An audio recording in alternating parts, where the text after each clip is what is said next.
Hey everybody, Coach Jason here. Hope you're all doing well.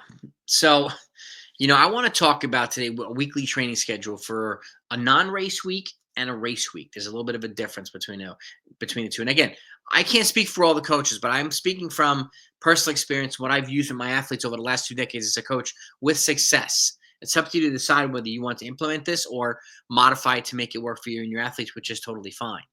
But I want to share this information because I've talked to a lot of athletes who've either gotten to the point where they're not running faster, right? They're just plateauing, or they're running their best races way too early in the season, right? Because they're either racing too much too early in the season, or they're doing too many workouts with the races. And I get it, and they're doing the wrong workouts, the more intense race specific stuff way early in the season. And this is one of the reasons why I talk about periodization, setting yourselves up and setting your athletes up to succeed when it counts the most.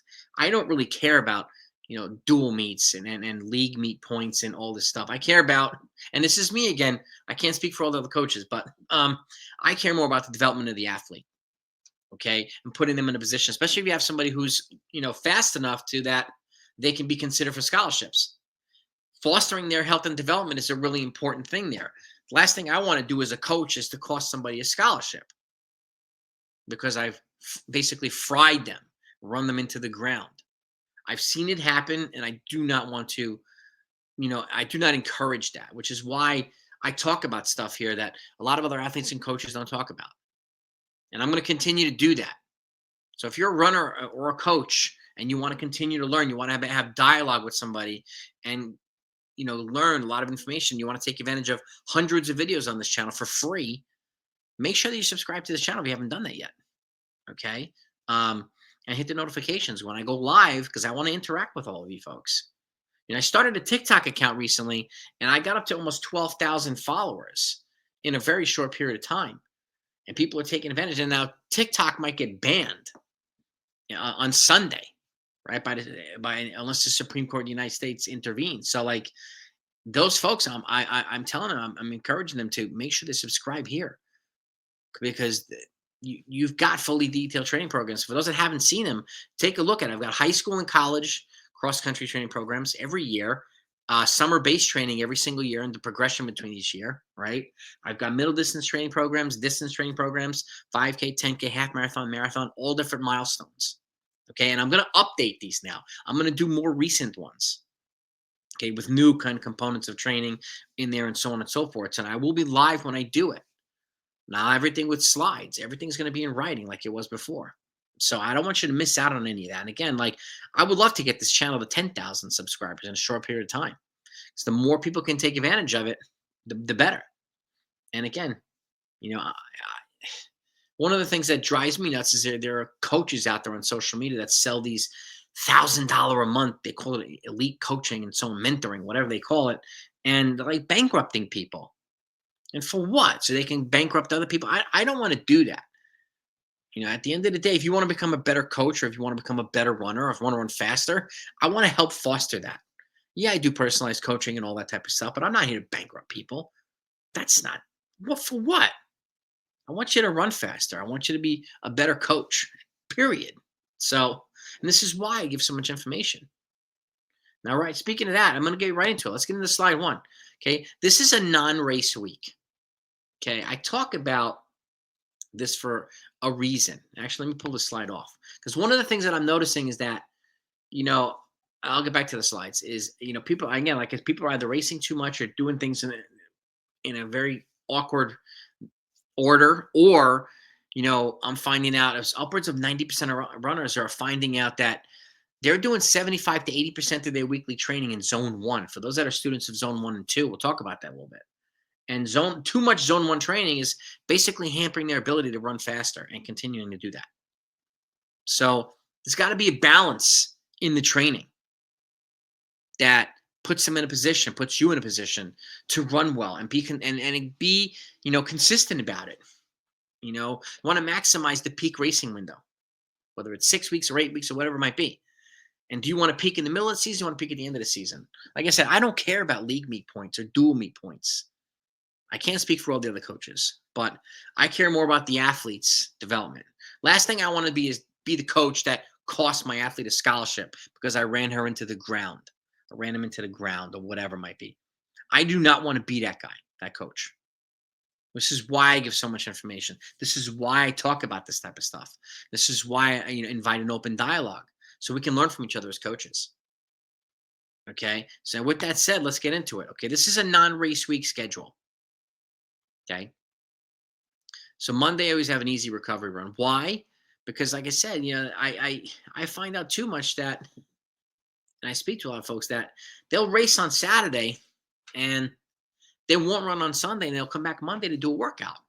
We haven't even recovered yet from the race and you're going to come back and do another workout. What's the point of that? Right? At some point, it's going to become counterproductive, which is why I always like to start the week early, start the week easy with a recovery run on Monday, especially if you're in school. It sets you up for the week, sets the tone for the week. And Tuesday is my higher volume workout, whether it be a tempo or threshold reps or long reps or so on and so forth. This is the high volume workout, your VO2 max reps or whatever it might be. Okay. Then the semi-long run. So let's just say your long run's 12 miles. The semi-long run's about 9 miles. About 75% of the long run for the week is in the semi-long run. Okay, just arbitrarily as an example. This is in zone 1. This is the more easier running. So it's time on feet that matters here. Okay. Thursday, you have your shorter steady run. This is more zone 2-ish. It's a little bit of a faster pace, a steady pace, but a shorter run, 6, 7 miles or whatever it might be. And I'm using 12 miles as the weekly long run here. Okay. So this maybe 60% of that or whatever it might be. Shorter, a little bit of a faster pace. Okay. But not significantly faster. And then your high intensity workout with your lower volume is on Friday. And I talk about this a lot, whether it's stuff at 3K pace on Friday, stuff at mile pace, 800 meters, whatever it might be, depending on what you're training for. But the intensity workout that's going to complement the higher volume workout on Tuesday. So the high intensity will be on Friday. Okay. And then your long run, if you're not racing that week, is on Saturday. Okay. And so you get your 2 workouts there and your long run. And it could be a rolling long run. It could be a progression from zone 1 to zone 2, whatever it might be. You go by feel. Okay. Just recover, continue to build strength, continue to build the aerobic cycle, the aerobic system. Okay. And then on Sunday, it's either short, easy run to flush out the long run on the Friday and Friday's workout, or an off day, depending on where you're at. And I talk about if you're a high schooler or freshman or sophomore, off days every Sunday. If you're a junior or senior, off days every other Sunday. And then it's a little bit of a different protocol in college, whether you're middle distance or distance. Okay. But that's the layout on a non-race week. Okay. Now let's move over to race week. It's similar in areas in different areas. Okay. So as always, the Monday recovery run. So you're recovering and it helps you again, give you that extra day of recovery. I like to give two recovery days in between workout 1 and workout 2, Tuesday and Friday. But I also like to give recovery days, whether it's a Friday workout into Tuesday, you get those 3 recovery days, or if you race on Saturday, you still get 2 recovery days no matter what. Okay. I like to have that regular recovery to make sure that you're recovering well enough to go attack the next workout and be consistent about it for a long period of time. Okay. So your high volume workout's Tuesday. Your semi-long run, okay, in zone 1 is on Wednesday. Then your shorter steady run. But now you add a little bit of short speed since there's not a second workout in the week. So let's just say it's 4 by 200, right? Or whatever it might be. 4 by 150 meters. Something like that. Just to get the legs moving a little bit. Okay.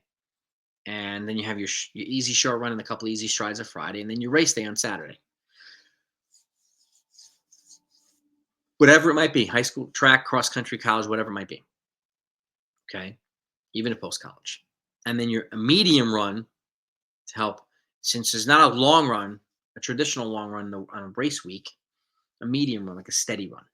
Okay. It could be like almost like a steady semi-long run. So let's just say going back to that 12, if the semi-long run is 9 on Wednesday, the medium run on Saturday and Sunday could be 7 or 8 miles. Okay. Or again, the off day, depending on your age and your experience. Right. So that's your non-race week. That's your race week. It's very consistent. It's a very just methodical pattern, but it helps you have that balance of zone one training and zone two, so that you're not doing too much of this and too little of that. It enables you to get in two workouts in a non-race week and your long run. It enables you to get in one workout and some light speed on a race week, and then your race. And the workout gives you enough recovery on Tuesday into the race on Saturday, and with that light speed on Thursday, you're having that consistent pattern of going, fast twice per week before the race. So if you have any questions about this, let me know. But I find this to be a very good cycle to follow. Okay, and like I always said, the higher volume workouts early in the week, the shorter volume and higher intensity stuff is later on in the week. And obviously, your race would take place of that shorter intensity workout later on in the week. So, but I wanted to get this to you, and again, with that, using those things in that I talked about early in mind. This is one reason why I've laid this out the way that I have. And again, it's up to you to decide whether you want to follow it or modify it to make it your own. Okay. But everything I do here is with the intention of promoting and endorsing the continued development of the athlete. And if we can continue to develop as coaches, we can continue to help our athletes develop as athletes, right? And at the end of the day, that's what matters to me. Okay, but like I said, also I cannot speak for the other coaches. Priorities are different everywhere. Mine is helping you get faster, helping you stay healthy while you do it. Because I'm a USATF certified coach, and I'm also Wharton trained and certified musculoskeletal active isolated flexibility therapist. So running fast is important, but keeping you healthy so you can keep running fast is another important part of it too. So if you have any questions about this, please reach out to me. My email is blackbeltrunningcoach@gmail.com. Again, blackbeltrunningcoach@gmail.com. It's kind of crazy. I have multiple black belts in martial arts. That's why the email is like that. So flexibility and range of motion is very important to me. I'm also a former competitive runner, and I've been coaching over the last 2 decades as well. Okay. So that's the email address. And I'd love to hear from you. I mean, again, send me comments here. I get a lot of comments and messages on the TikTok account, but that might be banned on Sunday for national security reasons, whatever they're saying. So I'm hoping to get more comments in here. Load them up if you have questions. If you have 10 questions, put them all in the comments. Okay, put them all in the comments.